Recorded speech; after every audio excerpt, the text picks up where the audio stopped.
नमस्कार दोस्तों, मेरा नाम है विमल सिंह बालाजी। स्टडी अड्डा में आपका स्वागत है। UP TET, C TET, super TET के लिए मॉडल पेपर करा रहे हैं। तो इससे पहले हमने इसी मॉडल पेपर के इससे पहले हिंदी के प्रश्न देखे थे। साइड में आई बटन पिछला वाला वीडियो आपको मिल जाएगा। आज हम देखेंगे मॉडल पेपर नंबर 12 के पर्यावरण के ईवीएस के 30 प्रश्न। चलिए शुरू करते हैं। प्रश्न नंबर जो है वो 121 है। टोटल 150 तक प्रश्न आपके होंगे। प्रश्न आपका है कि कौन सी पंचवर्षीय योजना के बाद अनवरत योजना यानी कि रोलिंग प्लान को लागू किया गया था? तीसरी, पांचवी, सातवीं या नौवीं? बताइए इनमें से कौन सा सही होगा।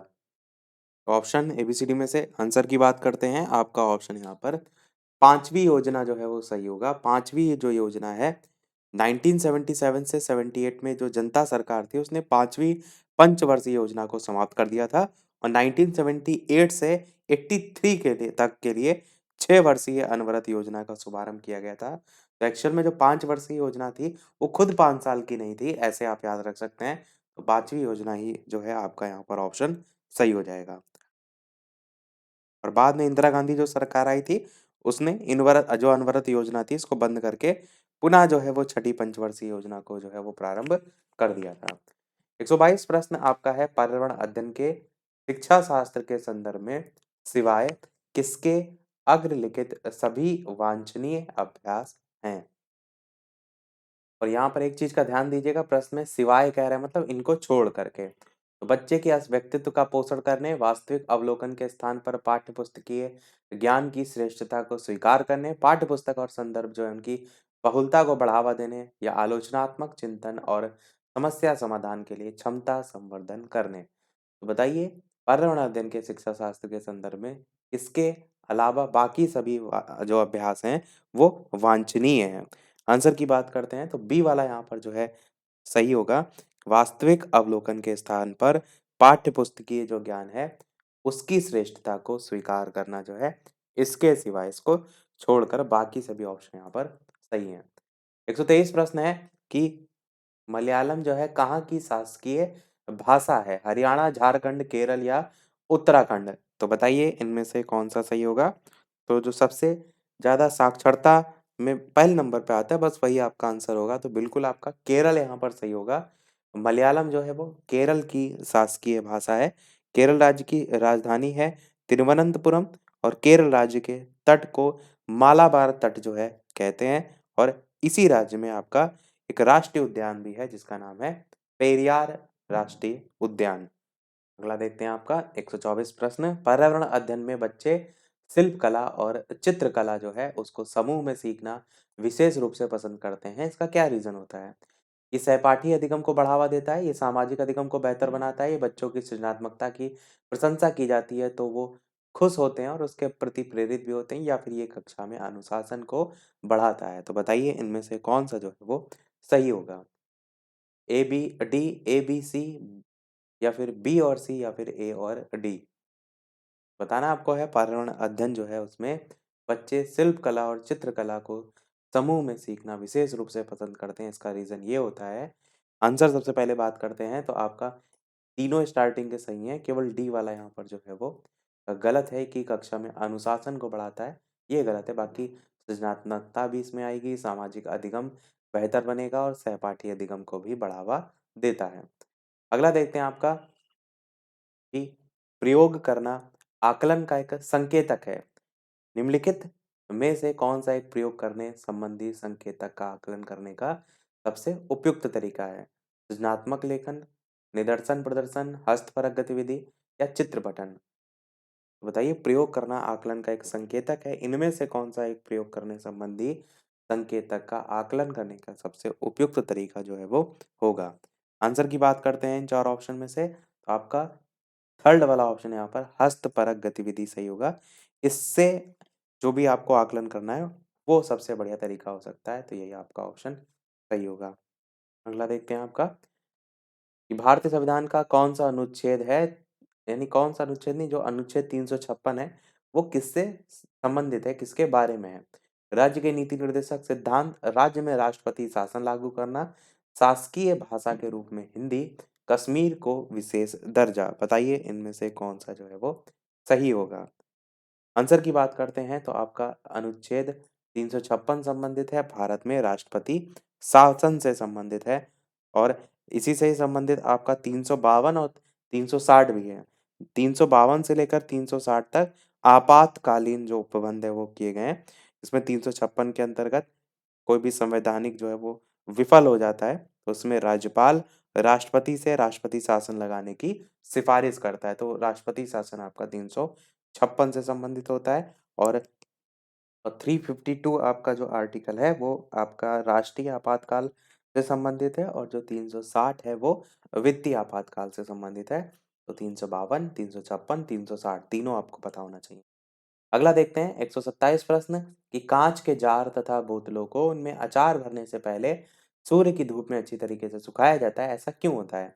उनमें से धूल को हटाने के लिए, नमी को पूर्णतः हटाने के लिए, अचार को स्वादिष्ट बनाने के लिए या उनके तापमान में वृद्धि करने के लिए। तो बताइए कौन सा इनमें से सही जो है वो होगा। आंसर की बात करते हैं तो मेन रीजन यही होता है ना, नमी को इसमें से हटाया जाए, तो बस यही आपका ऑप्शन यहाँ पर जो है वो सही हो जाएगा क्योंकि नमी में उपस्थित या नमी के कारण आप कह सकते हैं उसमें जो कीटाणु जीवाणु रहेंगे वो खराब कर देंगे अचार को, वही रीजन होता है। तो यही आपका हो जाएगा, नमी को उसमें से हटाने के लिए जो है वो सुखाया जाता है। 128 प्रश्न है, पौधे प्रोटीन संश्लेषण कहाँ से करते हैं? वसा एसिड से, संकर से, या फिर अमीनो एसिड से, या फिर स्टार्च से? बताइए कौन सा इनमें से सही होगा। पौधे प्रोटीन संश्लेषण कहाँ से करते हैं? आंसर की बात करते हैं तो आप कहेंगे अमीनो एसिड आपका जो है वो सही होगा। पौधे अपनी जो आवश्यकता के प्रोटीन होते हैं ना उनका संश्लेषण खुद अमीनो अम्ल के द्वारा जो है करते हैं, पर जो जंतु होते हैं वो अपने प्रोटीन की जो जरूरत है उसको पूरा करने के लिए अमीनो अम्ल को बाहर से खाद्य पदार्थ के रूप में लेते हैं। जैसे चना मटर हो गया, मूंग हो गया, मसूर हो गया, सोयाबीन हो गया, अंडा है, मांस है, मछली है, दूध है, गेहूं है, यकृत है, इस टाइप से आपके प्रोटीन के सभी जो है ये स्रोत हैं। 129 प्रश्न है, देखते हैं भारत में खोजा गया सबसे पहला पुराना शहर कौन सा है? हड़प्पा, पंजाब, मोहनजोदड़ो, या फिर सिंध? ऑप्शन तो आपके सभी अच्छे हैं, बताइए इनमें से कौन सा सही होगा। इसके अलावा वीडियो पसंद आए तो वीडियो को लाइक भी अवश्य करते रहिएगा, इसी प्रकार अच्छे अच्छे प्रश्न हम प्रैक्टिस जो है वो करते रहें। आंसर की बात करते हैं तो आपका हड़प्पा यहाँ पर सही होगा। आप हड़प्पा और मोहनजोदड़ो में कंफ्यूजन हो सकते थे, तो हड़प्पा ही है आपका भारत में खोजा गया सबसे पहला पुराना शहर, तो यही आपका सही होगा। और हड़प्पा सभ्यता की खोज किसने की थी? तो 1921 ईस्वी में रावी नदी के तट पर राय बहादुर दयाराम साहनी जो है उन्होंने की थी। तो नाम ध्यान रखिएगा, समय ध्यान रखिएगा और रावी नदी ध्यान रखिएगा। 130 प्रश्न है, निम्नलिखित में से जड़ का कौन सा कार्य पौधों के लिए नहीं होता है? ह्यूमस उपलब्ध कराना, पौधे को सहारा देना, जल तथा खनिजों का अवशोषण करना, भोजन भंडारण या संचित करना? तो कौन सा नहीं होता है? किसका? जड़ का पूछा गया है। तो जड़ का काम भोजन का भंडारण या संचित करना, तो आप कहेंगे तो भोजन भंडारण और संचित करना ये दोनों काम तो जो है आपके आते हैं जड़ में। जल तथा खनिज का अवशोषण करना भी आता है, पौधे को सहारा देना भी। जितनी जड़ मजबूत होती है ना तो पेड़ उसके ऊपर उतना ज्यादा जो है वो चल पाता है, तो ये भी आपका है। पर ह्यूमस उपलब्ध कराना नहीं होता है। ये क्वेश्चन शायद पहले भी मैंने कराया। आंसर आपका ए वाला यहाँ हो जाएगा, जो कि पौधों के लिए नहीं है, यानी कि जड़ का कार्य नहीं है। 131 प्रश्न है, महाद्वीपीय बहाव सिद्धांत की प्रस्तावना किसने जो है वो दी थी? अल्फ्रेड वेगनर ने दी थी, अल्फ्रेड वॉरविक ने दी थी, अल्फ्रेड हैंक्स ने दी थी, अल्फ्रेड मैन ने की थी? बताइए इनमें से कौन सा जो है वो सही होगा। आंसर की बात करते हैं तो महाद्वीपीय बहाव सिद्धांत की जो प्रस्तावना है वो अल्फ्रेड वेगनर जो है इन्होंने दी थी। यही आपका ऑप्शन यहाँ पर जो है वो सही होगा। कब दी थी? तो 1915 में जो है दी थी। और इनका जो सिद्धांत था इसमें दो टर्म यूज किए जाते हैं। इन्होंने बताया था कि कार्बोनिफेरस जो युग है उसमें एक विशाल स्थल खंड था जिसका नाम था पेंजिया, और इसके चारों ओर एक विशाल जलराशि थी जिसका नाम था पेंथालासा। तो पेंजिया और पेंथालासा ये दोनों नाम जो है आपको प्रमुख रूप से देखने को मिलते हैं। 132 प्रश्न है, सीढ़ीदार कुएं अथवा बावली यानी बावड़ी से संबंधित निम्नलिखित कुछ कथन दिए गए हैं। वे जल भंडारण तथा संरक्षण की पारस्परिक व्यवस्थाएं हैं, सामुदायिक स्रोत के रूप में उनका प्रयोग होता है, उनका निर्माण मुख्यतः वर्षा रहित राज्यों में होता है और उनमें केवल संदूषित जल होता है। तो कौन सा यहाँ पर जो कथन दिए गए हैं? तो जो सीढ़ीदार कुएं हो गए या बावड़ी हो गई, ये आप जो जल भंडारण है उसमें तो बिल्कुल यूज करते हैं। मेन वही उद्देश्य होता है जल भंडारण या संरक्षण का। तो ये पहला वाला बिल्कुल सही है। सामुदायिक स्रोत के रूप में उनका प्रयोग होता है आप कहेंगे तो बिल्कुल होता है, ये वाला भी सही है। इनका निर्माण मुख्यतः वर्षा रहित राज्यों में होता है, इसलिए होता है वर्षा रहित राज्यों में ताकि वर्षा अगर नहीं हो रही हो तो जो इकट्ठा हुआ पानी है उसका आप यूज़ कर सकें, सी वाला भी सही है। और इसमें संदूषित जल यानी कि प्रदूषित जल होता है, ये बिल्कुल गलत है यानी ए, बी, सी तीनों सही हैं। आंसर आपका पहला वाला ही ए, बी और सी जो है यहाँ पर सही हो जाएगा। 133 प्रश्न आपका है, लोकसभा में विपक्ष के प्रथम नेता जो है वो कौन थे? बी आर अम्बेडकर, ए के राधाकृष्णन, एस राधाकृष्णन, वल्लभ भाई पटेल। बताइए इनमें से कौन सा सही होगा? तो आंसर की बात करते हैं, ऑप्शन के अकॉर्डिंग ए के राधाकृष्णन यहाँ पर जो है वो सही होगा। वैसे अगर देखेंगे ये क्वेश्चन आपका आता है तो वहां पर ऑप्शन में जो है आपको राम सुभग सिंह नाम देखने को मिलता है। अगर वो देखने को मिले तो वो भी आपका आंसर जो है वो सही होगा। अगला देखते हैं 134 प्रश्न, मेरियाना गर्त पृथ्वी के पानी में सर्वाधिक गहरा गर्त है वो निम्नलिखित में से किस महासागर में जो है वो स्थित है? अंध महासागर, आर्कटिक महासागर, हिंद महासागर या प्रशांत महासागर। तो बताइए कौन सा सही होगा? मेरियाना ट्रेंच जिसको हम कहते हैं, मेरियाना गर्त, ये दुनिया का एक प्रमुख और बहुत ही गहरा महासागरीय गर्त है।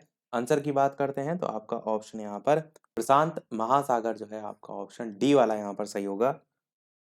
अगला देखते हैं 135 प्रश्न, निम्नलिखित में से किसकी सुनने की जो शक्ति है वो इतनी तीक्ष्ण होती है कि वह वायु से पत्तों के हिलने की ध्वनि और घास पर किसी जानवर के चलने की ध्वनि में अंतर जो है वो कर सकता है? गिद्ध, रेशम का कीड़ा, कुत्ता, बाघ। बताइए कौन सा इनमें से सही होगा?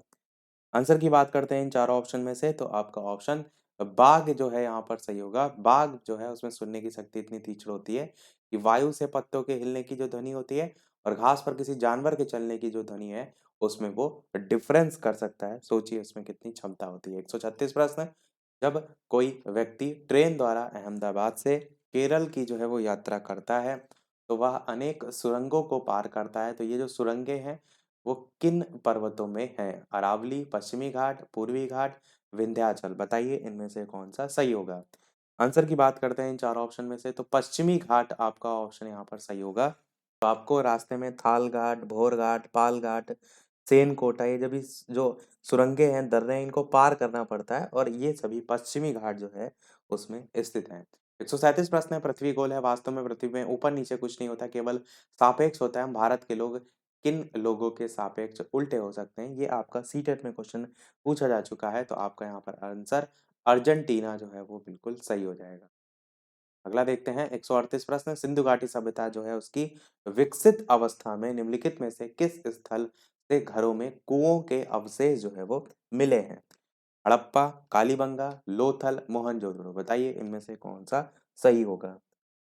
आंसर की बात करते हैं तो आपका मोहनजोदड़ो जो है वो सही होगा। सिंधु घाटी जो सभ्यता है उसकी विकसित अवस्था में मोहनजोदड़ो जो है इससे घरों में कुओं के अवशेष मिलते हैं और इसकी मोहनजोदड़ो की जो मुख्य विशेषता भी है वो है इसकी सड़कें। मुख्य जो सड़क है वो 9.15 मीटर चौड़ी थी। ये इसमें एक मुख्य विशेषता के तौर पर आता है। इसके अलावा ये जो सड़कें होती थी एक दूसरे को समकोण पर काटती थी। मकान के अंदर कमरे, रसोई, स्नान गृह, कुआं, शौचालय, ये सभी व्यवस्था भी देखने को इसमें मिलती थी। 139 प्रश्न, निम्नलिखित में से कौन सा कीट मधुमक्खियों की भांति कॉलोनी यानी कि बस्ती में एक साथ नहीं रहता है? चींटी, दीमक, मकड़ी या ततैया, बर्रा। बताइए कौन सा इनमें से सही होगा? आंसर की बात करते हैं इन चारों ऑप्शन में से तो आपका ऑप्शन यहाँ पर सी वाला यानी कि मकड़ी जो है वो बिल्कुल सही होगा। तो मकड़ी जो है आपकी कहेंगे कि कॉलोनी या बस्ती में नहीं रहती है, जाल बनाकर रहती है, तो आपका ऑप्शन यहाँ पर सी वाला सही होगा। 140 प्रश्न है, ग्रामीण क्षेत्र के जो मकान होते हैं उनके ढांचे वहां की जलवायु की स्थिति से संबंधित होते हैं। एक गांव के मकान के लक्षण यहाँ पर दिए गए हैं। मकान मजबूत बांस के खंभों पर बने होते हैं। अंदर से भी मकान लकड़ी से ही बने होते हैं। मकान जमीन से लगभग 3 मीटर से 3.5 मीटर ऊंचाई पर बने होते हैं और मकानों की जो छतें होती हैं वो ढालू होती हैं और इस गांव में भारी वर्षा भी होती है। तो ये गांव किस राज्य में होना चाहिए? ये सभी विशेषताओं को ध्यान में रखते हुए आपको बताना है। उत्तर प्रदेश, राजस्थान, बिहार, असम। बताइए कौन सा इनमें से सही होगा? आंसर की बात करते हैं तो आप कहेंगे ये सभी विशेषताएं असम में देखने को मिलती हैं। डी वाला आपका ऑप्शन यहाँ पर सही हो जाएगा। मकान की छतें यहाँ पर ढालू इसलिए इस टाइप की इसलिए ही होती हैं कि भारी जो वर्षा होती है ना तो वो साइड से बह जाती है, तो यही रीजन होता है। 141 प्रश्न है, कुडुख कहाँ के लोगों की भाषा है? मणिपुर, अरुणाचल प्रदेश, झारखंड, मिजोरम। बताइए इनमें से कौन सा जो है वो सही होगा। कुडुख जो है वो कहाँ के लोगों की भाषा है? आंसर की बात करते हैं तो झारखंड आपका ऑप्शन सी वाला सही होगा। कुडुख जो है वो झारखंड की है और इसके अलावा आपको झारखंड, उड़ीसा, बिहार, मध्य प्रदेश, छत्तीसगढ़ इन सभी जगह भी बोलने वाले कुडुख भाषा बोलने वाले लोग देखने को मिलते हैं। और मुख्य तौर पर झारखंडी आपको ऑप्शन में सीटेट के जो प्रश्न आते हैं उनमें देखने को मिलता है। 142 प्रश्न, राष्ट्रीय पाठ्यचर्या की रूपरेखा 2005 के अनुसार निम्नलिखित में से कौन सी एक पर्यावरण अध्ययन की विषय वस्तु यानी कि थीम जो है वो है, आपको बताना है। सौरमंडल, मौसम, ऊर्जा, भोजन। बताइए कौन सा इनमें से सही होगा। थीम से भी क्वेश्चन एक ना एक अवश्य पूछ लिया जाता है कि इनमें से कौन से विषय हैं या नहीं है। आंसर की बात करते हैं तो भोजन आपका यहाँ पर जो है वो सही होगा, जो कि पर्यावरण अध्ययन की विषय वस्तु या थीम जो है वो है। अगला देखते हैं 143 प्रश्न, पर्यावरण अध्ययन में जो थीम है, विषय वस्तु है, आधारित उपागम को अपनाने के समर्थन में निम्नलिखित में से कौन सा तर्क सबसे अधिक जो है वो सशक्त है। पहला कह रहा है ये शिक्षण को अधिक रोचक और गतिविधि आधारित बनाने में मदद करता है। दूसरा कह रहा है ये अवधारणाओं, मुद्दों और कौशलों के बृहत विस्तार को सम्मिलित करने में मदद करता है। तीसरा कह रहा है ये विषय सीमाओं को सौम्य बनाने में और संपूर्णता में ज्ञान को प्राप्त करने में मदद करता है। और चौथा कह रहा है ये पाठ योजनाओं को एक ढांचा प्रदान करने और शिक्षण को अधिक प्रभावी बनाने में मदद करता है। तो बताइए इनमें से कौन सा जो है वो सही होगा। आंसर की बात करते हैं तो आपका डी वाला ऑप्शन यहाँ पर सही होगा। ये पाठ योजनाओं को एक ढांचा प्रदान करने और शिक्षण को अधिक प्रभावी बनाने में मदद करता है। यही आपका ऑप्शन यहाँ पर सही हो जाएगा। तो 44 प्रश्न है, पारीक्षा बांध किस नदी पर स्थित है? बेतवा, केन, रिहंद या ताप्ती। तो बताइए इनमें से कौन सा जो है वो सही होगा। आंसर की बात करते हैं तो आपका ऑप्शन बेतवा नदी जो है वो सही होगा। पारीक्षा बांध जो है वो बेतवा नदी पर जो है वो स्थित है। 145 प्रश्न, पर्यावरण अध्ययन पाठ्य पुस्तक की विषय वस्तु में परिभाषाओं और व्याख्यान को दूर रखा जाना चाहिए। तो आपका पहला ऑप्शन दूर रखने के संदर्भ में तो सीधे ही काट दीजिए। रटकर सीखने को हतोत्साहित करना चाहिए, पहला तो गलत है। यहाँ पर देखिए प्रोत्साहित तो नहीं लिखा है पर हतोत्साहित लिखा है, तो कुछ हद तक अगर आप इसको पॉजिटिव सेंस में लेंगे तो ले सकते हैं। बच्चों को प्रश्न करने और खोजने का मौका मिलना चाहिए, ये तो सबसे बेहतर है। बी वाला ऑप्शन इसके सामने कुछ भी नहीं है। और डी कह रहा है बच्चों को केवल, बस ऑप्शन काट दीजिए, केवल लिखित जानकारी आप कहेंगे नहीं। अच्छा यहाँ पर एक चीज को अगर आप और देंगे ध्यान, तो यहाँ पर क्या कह रहा है, पाठ्य पुस्तक की जो विषय वस्तु है पर्यावरण अध्ययन, उसमें, तो उसमें अगर आप देखेंगे तो रटने पर बल नहीं दिया जाता है, तो परिभाषाओं और व्याख्यानों को भी आप कह सकते हैं कि उनको दूर रखा जाना चाहिए। ये भी एक हद तक सही हो सकता है, तो ए वाला भी सही हो सकता है। और सी वाला तो कन्फर्म है, पर अगर ए और सी के हिसाब से आप देखेंगे तो ऑप्शन में यहाँ पर बी और सी दे रखा है, केवल सी दे रखा है, ए बी सी तीनों दे रखा है और ए और डी तीनों दे रखा है, यानी ए और डी दे रखा है। तो आंसर आपका सी वाला सही होगा, क्योंकि मैंने कहा था कि जो बी वाला ऑप्शन है ये भी पॉजिटिव सेंस में कह रहा है कि जो रट कर सीखना है उसको हतोत्साहित करना चाहिए, यानी कि प्रोत्साहित करने को नहीं कह रहा है, उसका जस्ट अपोजिट कह रहा है। तो बस ये भी आपका सही है, यानी ए बी सी तीनों सही है। ये आपका ऑप्शन यहाँ पर सही हो जाएगा, ए बी सी तीनों यानी कि सी वाला। अगला देखते हैं, उत्तर प्रदेश में सबसे ऊंचा बांध कौन सा है? माता टीला, मेजा, रिहंद, रामगंगा। बताइए इनमें से कौन सा जो है वो सही होगा। आंसर की बात करते हैं इन चार ऑप्शन में से, तो रामगंगा आपका ऑप्शन जो है वो सही होगा। उत्तर प्रदेश में सबसे ऊंचा बांध रामगंगा बांध है। और जो रामगंगा आपका बांध है, इसका निर्माण हुआ था 1978 में। 1978 में इसका निर्माण हुआ था और ये जो है धामपुर के रामगंगा नदी पर जो है इसका निर्माण किया गया था। ऊंचाई की बात करें तो 128 मीटर जो है इसकी ऊंचाई है। और अगर बात करें माता टीला बांध, ए वाला ऑप्शन जो है, इसका निर्माण 1958 में किया गया था और बेतवा नदी पर किया गया था। बेतवा नदी पर झांसी में किया गया था। इसकी ऊंचाई 35 मीटर है। रिहंद बांध जो है ये मिर्जापुर के रिहंद नदी पर स्थित है और इसकी ऊंचाई जो है वो 91 मीटर है। मेजा बांध जो है ये उत्तर प्रदेश में स्थित ना होकर राजस्थान के भीलवाड़ा जिले में जो है वो स्थित है। आपका रामगंगा यहाँ पर सही होगा। 147 प्रश्न है, अपने प्राकृतिक परिवेश में वन्य जीवन के लिए कानूनी तौर पर आरक्षित क्षेत्र जो है वो क्या कहलाते हैं? बायोस्फीयर रिजर्व, अभयारण्य, सामाजिक वन या नेशनल पार्क। आंसर की बात करते हैं इन चार ऑप्शन में से, तो ये जो है आपके अभ्यारण्य कहलाते हैं। बी वाला आपका ऑप्शन यहाँ पर सही होगा। 148 प्रश्न है, पर्यावरण अध्ययन की अंतः विषयी जो प्रति पर्यावरणीय मुद्दे हैं उनको किसके द्वारा संबोधित करती है? सामाजिक विज्ञान और पर्यावरण शिक्षा की विषय वस्तु और पद्धति का प्रयोग, विज्ञान की विषय वस्तु और पद्धति के प्रयोग, विज्ञान सामाजिक विज्ञान और पर्यावरण शिक्षा की विषय वस्तु और पद्धति के प्रयोग, या विज्ञान और सामाजिक विज्ञान की विषय वस्तु और पद्धति के प्रयोग, कौन सा इनमें से सही होगा? आंसर की बात करते हैं, सी वाला आपका सही होगा, विज्ञान सामाजिक विज्ञान और पर्यावरण शिक्षा की विषय वस्तु और पद्धति का प्रयोग। अगला प्रश्न 149 है, सेकंड लास्ट प्रश्न है, कौन सा राष्ट्रीय राजमार्ग दिल्ली और कोलकाता को मथुरा और वाराणसी के रास्ते से जोड़ता है? NH4, NH2, NH10 या NH6? बताइए कौन सा इनमें से सही होगा? आंसर की बात करते हैं तो आपका NH2 जो है आपका बी वाला ऑप्शन यहाँ पर जो है वो सही होगा, जो कि दिल्ली और कोलकाता को मथुरा और वाराणसी के रास्ते से जोड़ता है।